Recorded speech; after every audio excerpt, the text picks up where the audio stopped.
கர்த்தாவே ஆம் தகப்பனே இது விருதாக போகாதபடி தேவன் அப்பா நாங்கள் ஒன்று மயமே கிடையாது அப்பா நாங்கள் செய்யத்தக்க கர்த்தாவே எங்கள் நினைவுகளை உணர்வு நீர் நடத்தி செல்வதற்காக கோடான கோடி சோத்திரம் இந்த நேரத்தில் அந்த இடம் முழுவதும் அந்த பிரச்சனத்தால் நடத்துவதற்காக கொண்டாடுறாங்க நன்றி செலுத்த கர்த்தாவே அப்பா வார்த்தையை கொண்டு வருகின்ற பொழுது தேவன் தாமே அப்பா எங்களோடு இடைப்பட்டு பேசுகிறபடியாம் ஸ்தோத்திரம் கர்த்தாவே கர்த்தாவே பொறுப்படுத்தி பலப்படுத்தி வழிநடத்துக்கு நமக்கு நன்றி செலுத்துறோம் மீதி நேரங்கள் பொறுப்படுத்துங்க பலப்படுத்தலாம் இன்னும் அதிகமாய் ஆராதிப்பே இன்னும் ஆர்வமாய் உம்மை முழு உள்ளத்தோடு ஆராதிப்பே முழு பலத்தோடு அன்பு கூறுவே ஆராதனை ஆராதனை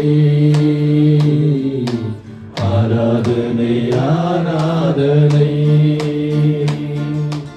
ஆராதனை ஆராதனை ஆராதனை ஆராதனை எபினேசரே எபினேசரே இதுவரையில் உதவி உள்ளத்தோடு ஆராதிப்பே முழு பலத்தோடு அன்பு கூறுவே ஆராதனை ஆராதனை ஆராதனை ஆராதனை ஆராதனை ஆராதனை ஆராதனை ஆராதனை. பார்த்துட்டு நம்ம கிறிஸ்மஸ் நம்ம அந்த அன்பின் விருதுக்குள்ள கடந்து செல்லலாம். சரியா எடுத்துக்கலாம். பக்கம் 79 புதிய ஏற்பாடு லூக்கா 2:14.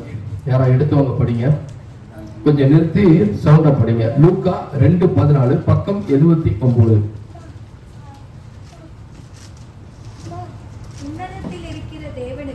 உன்னதத்தில் இருக்கிற தேவனுக்கு மகிமையும் பூமியிலே சமாதானமும்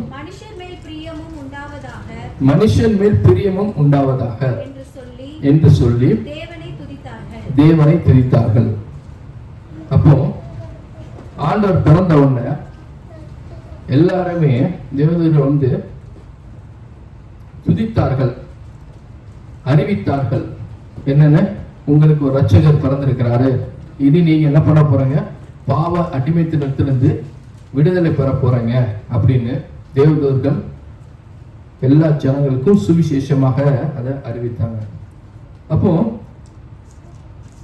கிறிஸ்து பிறந்தது அவருடைய பிறப்புல நம்ம என்ன கத்திக்கிட்டோம் அப்படின்னு பார்த்தோம்னா, ஒரு தெய்வீக அன்பை அவர் நம்ம மேல காமித்தத, இந்த உலகத்துல வாழ்ந்த நாட்கள்ல அவர் நிரூபித்து காமித்ததை நம்ம தெளிவாக சுவிசேஷத்துல பார்க்க முடியும். இயேசு கிறிஸ்துவோட வரலாறை பார்த்தோம்னா, அவர் பிறந்தது நோக்கம் எந்த அளவு கடினமா இருந்தா கூட, எந்த அளவு மனுஷரால் வெறுக்கப்பட்டா கூட, பிதாவுக்கு கீழ்ப்படிந்து சகலத்தையும் பிதாவின் சித்தத்தின்படி, பிதாவின் ஆணையின்படி, பிதாவின் ஒவ்வொரு அவருடைய முன்குறித்துதல் படி செய்து தன்னுடைய வாழ்க்கையை முடித்து நம்மளை பாவத்திலிருந்து மீட்டெடுத்தார். ஓகேயா?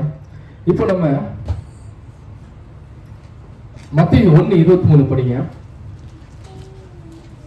பக்கம் 2, மத்தேயு 1:23. நான் ரொம்ப பேச போறது ஏன்னா கிறிஸ்துமஸ் எல்லாத்துக்குமே தெரியும். அதனால வசனங்களை மட்டும், சில காரியங்களை மட்டும் ரெஃபரன்ஸ் பார்த்துட்டு நம்ம போயிட்டே இருக்கலாம். வாசிங்க வில்ஃபர்ட். இதோ ஒரு கன்னிகை கர்ப்பவதியாகி ஒரு குமாரனை பெறுவார், அவருக்கு இம்மானுவேல் என்று பெயரிடுவார்கள் என்று சொன்னார். இம்மானுவேல் என்பதற்கு தேவன் நம்மோடு இருக்கிறார் என்று அர்த்தம். ஆமென். தேவன் நம்மோடு இருக்கிறார். அப்போ சதா காலமும் ஆண்டவர் நம்மளோடு இருக்கத்தக்கதாக இயேசு கிறிஸ்து உலகத்துல பிறந்தார். எப்படி இருக்கிறார் அப்படின்னா, இயேசு கிறிஸ்து இருந்த நாட்கள்ல இயேசு கிறிஸ்து இருந்தார். அவர் மரணித்து பரலோகத்துக்கு போன பிறகு சத்திய ஆவியானவர் தேற்றவாளனாக, பரிசுத்த ஆவியாக நம்மளோட எப்போதுமே இருக்கிறார். சரியா? இன்னொரு வசனத்தை கூட எடுங்க. யோவான் 1:14 பக்கம் 124. அந்த வார்த்தை மாம்சமாகி கிருபையினாலும் சத்தியத்தினாலும் நிறைந்தவராய் நமக்குள்ளே வாசம் பண்ணிடுறார். இப்போ ஆண்டவர் வந்து எப்படி எப்பொழுது நம்மளோட இருக்காருன்னா, இந்த நாட்கள்ல ஆண்டவர் எப்படி நம்மளோட இருக்கிறார்? வார்த்தையால. இப்ப எல்லார் கையிலும் வேதாமம் இருக்கு, கரெக்டா? எல்லார் கையிலுமே வேதாமம் இருக்குது. அப்போ இந்த நாள்ல ஆண்டவர் நம்மளோட எப்போது இருக்கிறது எப்படின்னா, அவர் கொடுத்த அந்த வார்த்தையின் மூலமாக நம்மளோட எப்போது இருக்கிறார். ஓகே, அப்போ தேவனோட வார்த்தையை நம்ம எப்போதுமே பற்றி கொண்டு அதை பின்பற்றி நடக்கிறவங்களா நம்ம காணப்படணும். அது ஒண்ணுதான் நமக்கு எப்பவுமே, ஓகே, எப்பவுமே நம்மளை கைட் பண்றது தேவனுடைய வார்த்தை மட்டும்தான். அந்த தேவனுடைய வார்த்தையை எந்த அளவுக்கு நம்ம விசுவாசிக்கிறோமோ அந்த அளவு, ஓகே, நம்ம தேவனோடு நெருங்கி வாழ முடியும். அப்போ ஏசாயா 59:2 படிங்க, பக்கம் 865. உங்கள் அக்கிரமங்களை உங்களுக்கும் உங்கள் தேவனுக்கும் நடுவாக பிரிவினை உண்டாகிறது. உங்கள் பாவங்களே அவர் உங்களுக்கு செவிகொடாதபடிக்கு அவருடைய முகத்தை உங்களுக்கு மறைக்கிறது.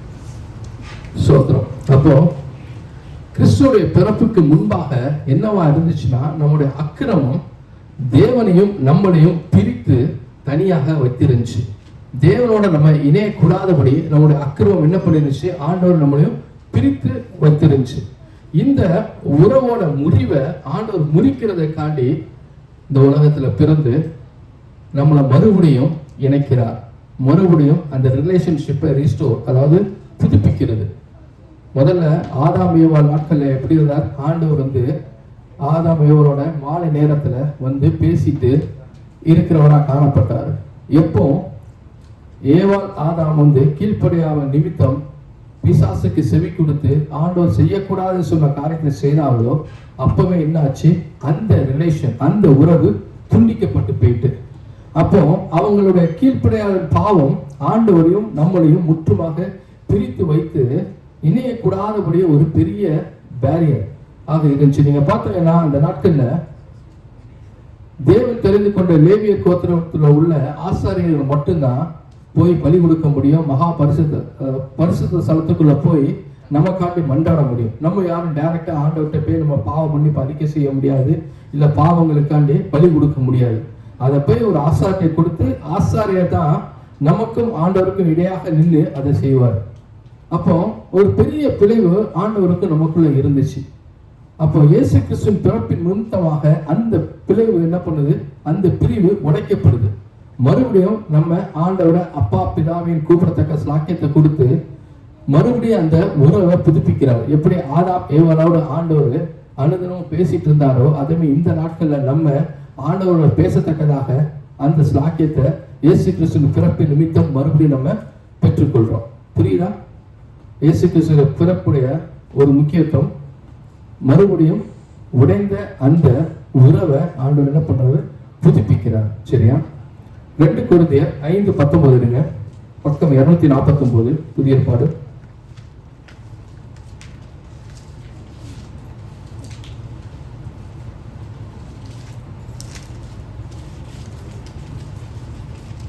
அது என்னவெனில், தேவன் உலகத்தாருடைய பாவங்களை எண்ணாமல் கிறிஸ்துவுக்கு அவர்களை தமக்கு ஒப்புரவாக்கி ஒப்புரவாக்குதலின் உபதேசத்தை எங்களிடத்தில் ஒப்புவித்தார். ஓகே, இது வந்து தேவனுடைய சீஷர்கள் சொல்றது. அவரு என்ன பண்ணாரு? பாவங்கள், நம்ம எல்லாருடைய பாவங்களை மன்னித்து நம்மளை மறுபடியும் அவரோடு இணைக்கத்தக்கதாக ஒரு ஸ்லாக்கியத்தை உருவாக்கி கொடுத்திருக்கிறாரு. சரியா? அடுத்தது, எதற்காண்டி நம்ம இந்த கிறிஸ்துமஸை கொண்டாடுறோம்? நம்ம வந்து இது நமக்காண்டி கொண்டாடுறோமா, இல்லை எதற்காண்டி கொண்டாடணும் இந்த கிறிஸ்துமஸை?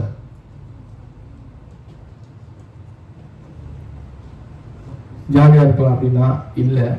இப்போ பொதுவா சில விழாக்களை நம்ம கொண்டாடுறோம் உலக பிரகாரமா. எதுக்காண்டி, யாருக்காண்டி கொண்டாடுவோம்? நமக்காண்டி கொண்டாடுவோமா, யாருக்காண்டி அது நியமிக்கப்பட்டதோ அவங்களுக்காண்டி கொண்டாடுவோமா? இப்போ பிறந்த நாள், உங்க பிள்ளை பிறந்த நாளைக்கு உங்களுக்காண்டி கொண்டாடுவாங்களா, பிள்ளைக்காண்டி கொண்டாடுவாங்களா? அப்போ யாரு பிறந்தாங்களோ அவங்களுக்காண்டி கொண்டாடுவாங்க. கரெக்டா?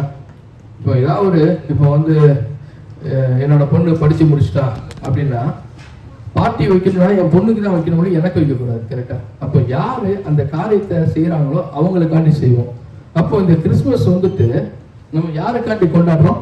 இயேசு கிறிஸ்துவை முன்குறித்து அவர் நமக்காண்டி பிறந்த நிமித்தம் நம்ம கொண்டாடுறோம். கரெக்டா? ஆனா ஜனங்களை கொஞ்சம் கொஞ்சமா மாத்திட்டு ஜாலியா இருக்கிறதுக்கு ஒரு நாள் வாய்ப்பு கிடைச்சிருக்குங்கிறத வைத்து நம்ம என்ன பண்றோம், அதை ஒரு சாக்காக வைத்து நம்ம இஷ்டத்தை கொண்டாடிட்டு இருக்கோம். ஆனா அது கொண்டாடப்பட வேண்டியவர் யாரு? இயேசு கிறிஸ்து. ஓகே, அப்போ அதற்குள்ள முக்கியத்துவம் நம்ம கொடுக்கிறோமான்னு பார்க்கிறோம். எடுங்களேன், யோவான் 3:16. நம்ம எதற்காண்டி ஒரு ரீசன் எதற்காண்டி கிறிஸ்துமஸை கொண்டாடுறோம்னா, இயேசு கிறிஸ்து நம்மை வைத்த அன்பை உணர்றது நிமித்தம் நம்ம கொண்டாடுறோம். எப்படி அவர் அன்பை நம்மகிட்ட காமிச்சாரு? தன்னுடைய சொந்த குமாரனை இந்த உலகத்துக்கு அனுப்பி நம்முடைய பாவத்திலிருந்து நம்ம மீட்டெடுக்கிறதற்காண்டி மனிதனாக அவரை அவதரிக்க வைத்தார். அந்த அன்பு மகத்தான பெரிய அன்பு.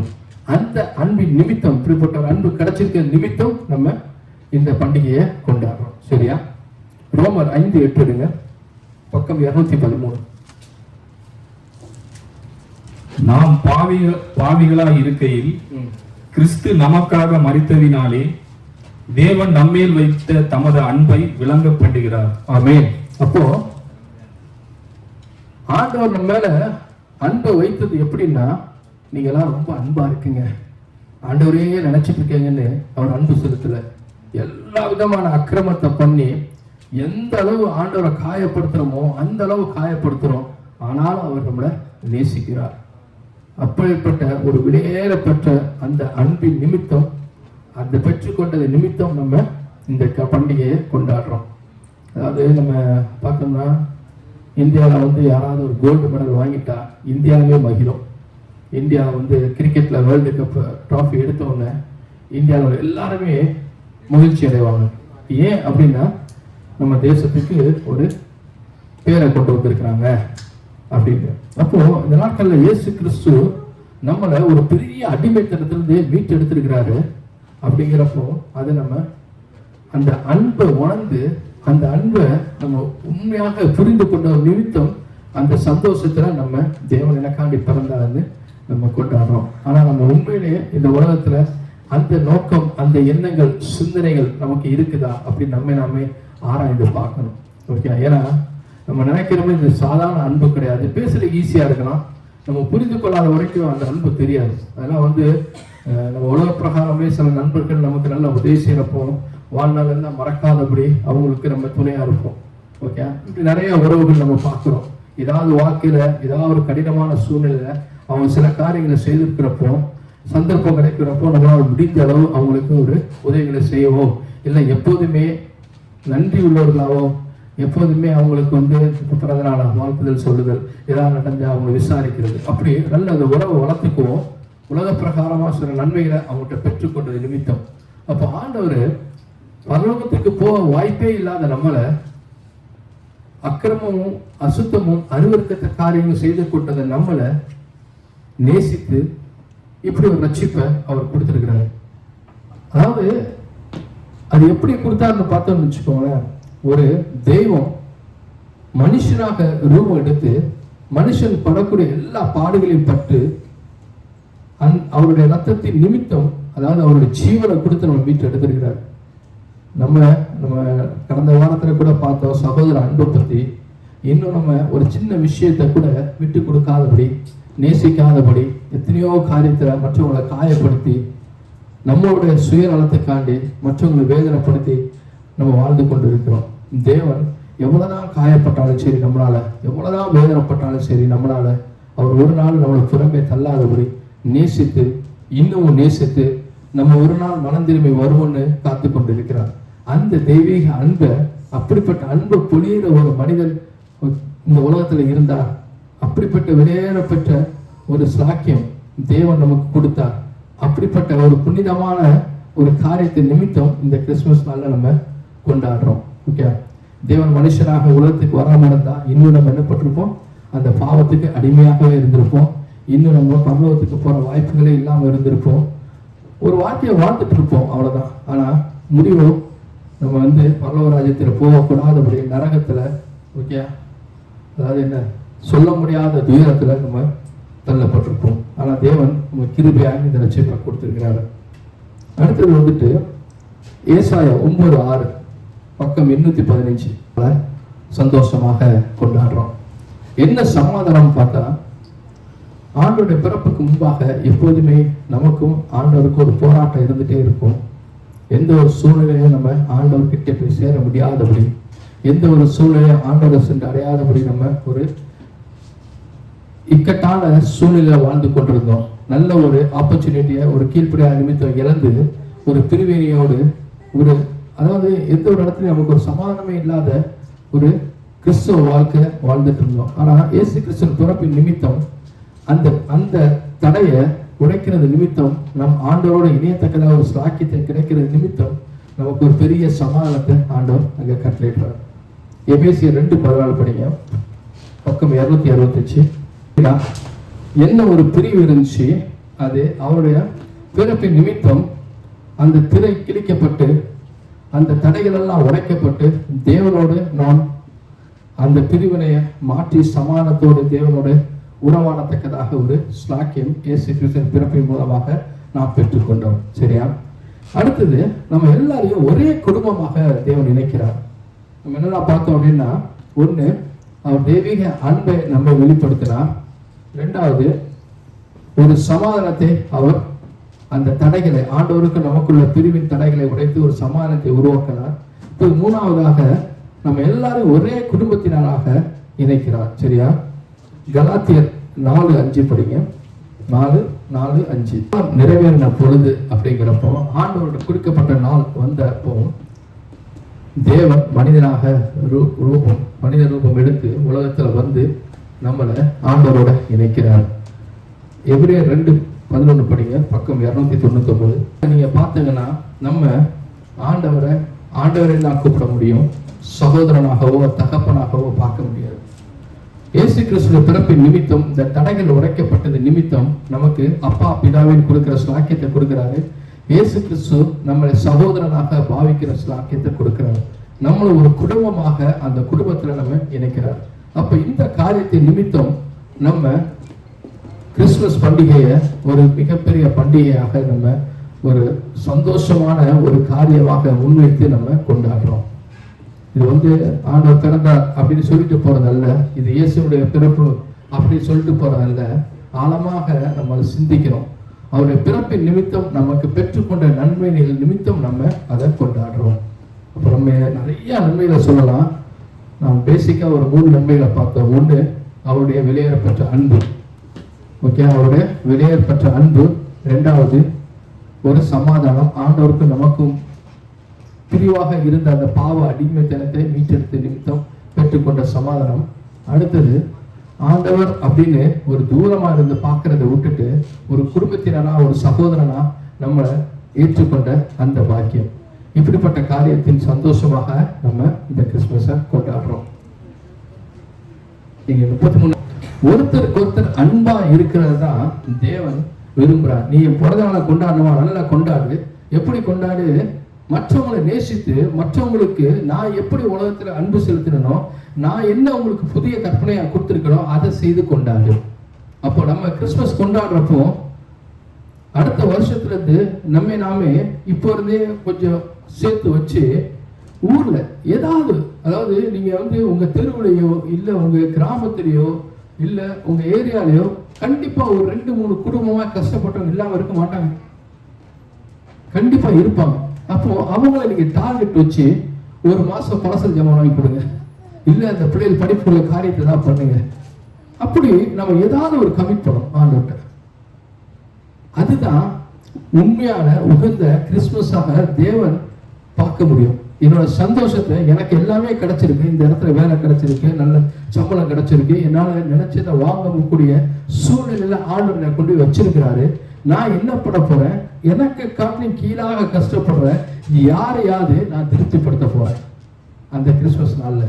ஏன் அப்படின்னா, ஒண்ணுமில்லாத எனக்கு ஆண்டவர் இப்படி ஒரு வேலையை கொடுத்து இந்த அளவு உயர்த்தி வச்சிருக்கிறப்போ என்னால இயன்றதை நான் யாருக்காவது செய்யறேன். இந்த எண்ணங்கள் நமக்கு வரணும், செய்கிறோம். இந்த வருஷம் யாராவது அப்படி பண்றீங்களா?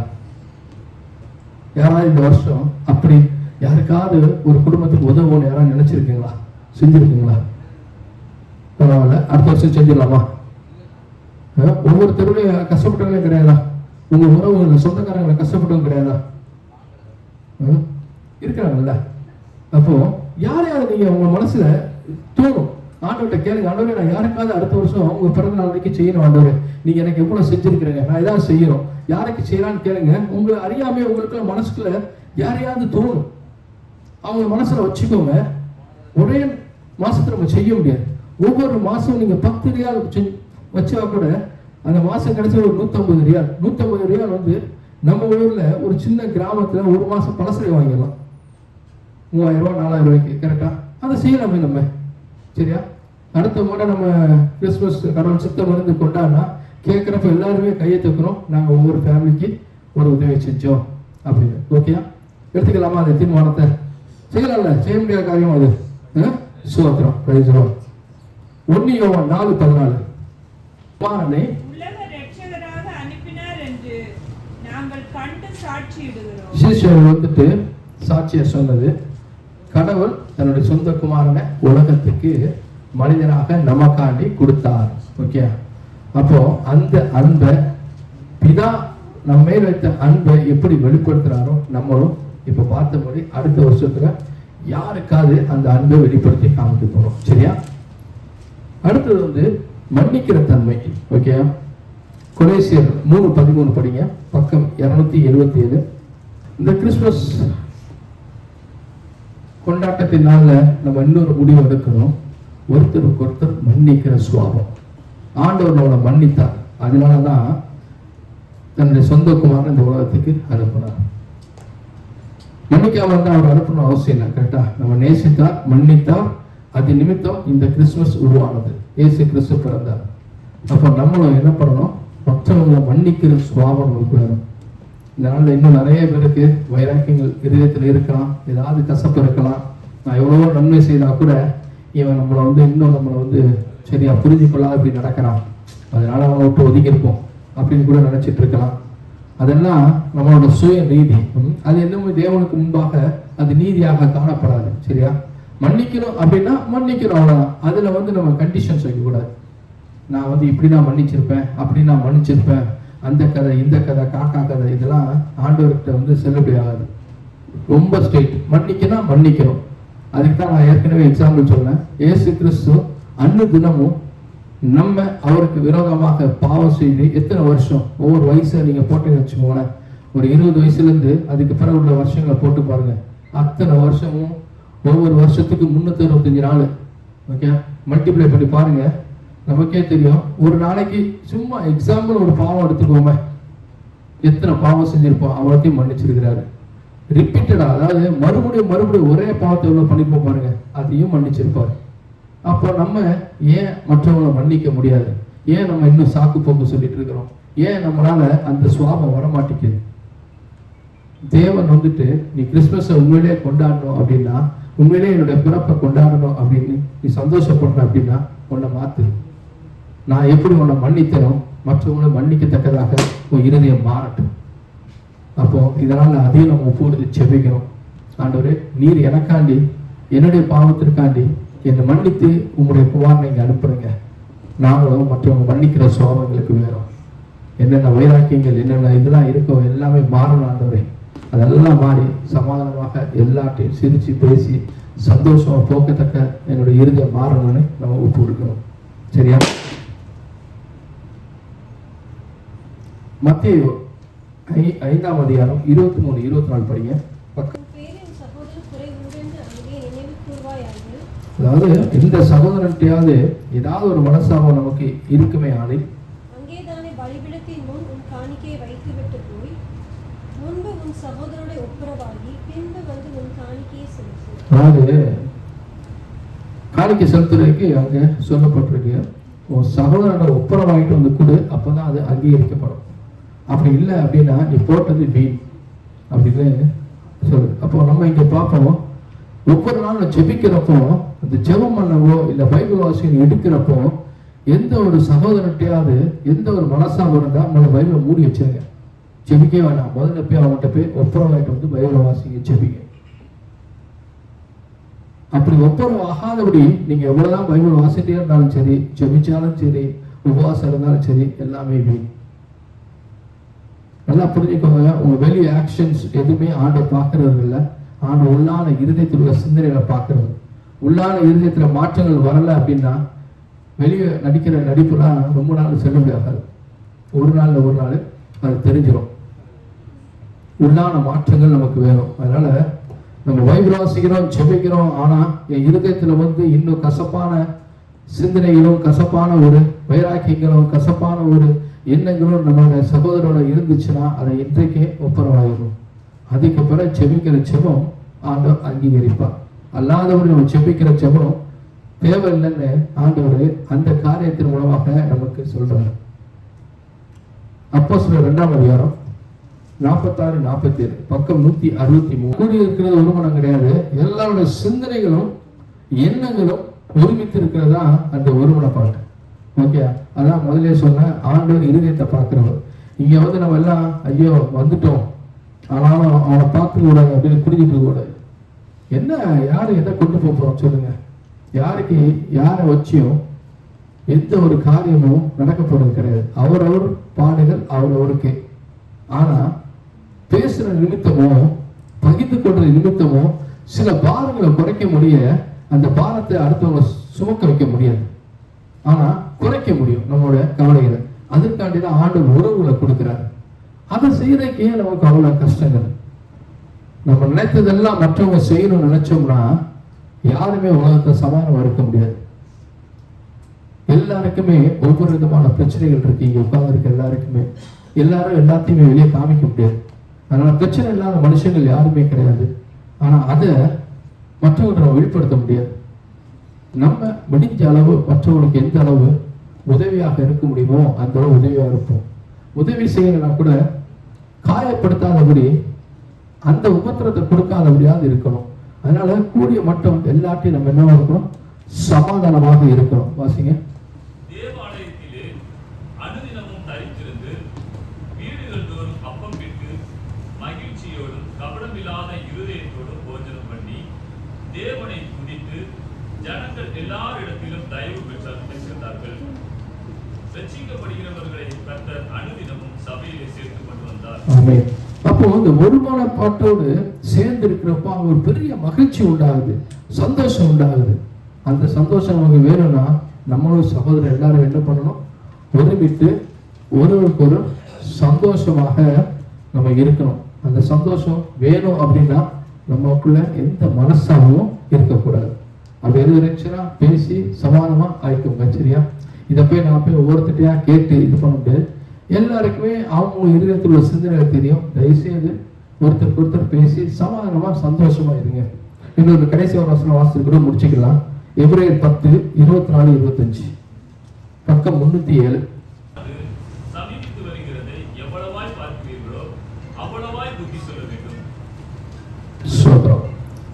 அப்ப புத்தி சொல்லுகிறது எவ்வளவு அவசியமா இருக்குது அதை நானும் சொல்றேன். அதனால தயவுசெய்து அதை சீரியஸா எடுத்துக்கிட்டு சமாதானமா இருங்க. ஒருத்தருக்கு ஒருத்தர் பேசாம இருக்காங்க, ஒருத்தருக்கு ஒருத்தர் எந்த வித்தியாசமும் பார்க்காதீங்க. நம்ம சகோதரர் எல்லாருமே தேவனுக்கு முன்பாக அவருடைய பிள்ளைகள், அவ்வளவுதான். அந்த ஏற்றத்தாழ்வும் கிடையாது, பெரியவன் சின்னவனும் கிடையாது, இந்த வேலை அந்த வேலையும் கிடையாது. ஆண்டவருக்கு முன்பாக எல்லாரும் அவருடைய பிள்ளைகள். வயசுக்கு வேணா நம்ம ஒரு மூத்தவர் இளையவர்னு மூத்த சகோதரன் இளைய சகோதரன் சொல்லிக்கலாம் வெளியே. மற்ற எந்த ஒரு வேறுபாட்டையும் நம்ம காமிக்க கூடாது. அதனால நம்ம ஒருத்தருக்கு ஒருத்தர் ஆலோசனை சொல்லி ஒருத்தருக்கு ஒருத்தர் நம்முடைய கஷ்டங்களை பகிர்ந்து கொண்டு கூடிய மட்டும் எல்லாரும் சமாதானத்தோடு சந்தோஷத்தோடு இந்த ஜெட்டால இருக்கிற நாள் வரைக்கும் நம்ம இருக்கிறோமே வெளியே. இங்க நம்மளோட வீணான வைராக்கியத்தையும் கோபத்தையும் காமிக்கிறதுனால ஒரு பிரயோஜனமும் கிடையாது.